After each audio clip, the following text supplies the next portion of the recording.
Ito na naman yung gray. Binabalik-balikan lang yung mga ibon ko. Nililigawan niya yung blue na female dito. Tapos mamaya-maya aalis na lang yan. Ayan siya, pumapasyal-pasyal lang dito. Hindi naman gutom, pero sa bigyatang nakawala yan.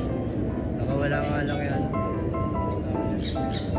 Kulay red yung leg pad, pero ayaw magpahuli. Ito, nagdadalaga na. Habol-habol si gray kay blue eh. Ayun lang. Sa ibabaw na. Yung umaga na po yan. Trap oh. Hindi na siya natatakot na magutom kasi sanay na siya sa wild eh.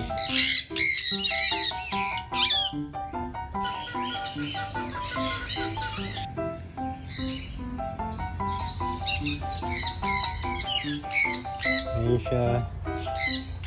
Lapit-lapitan ko na.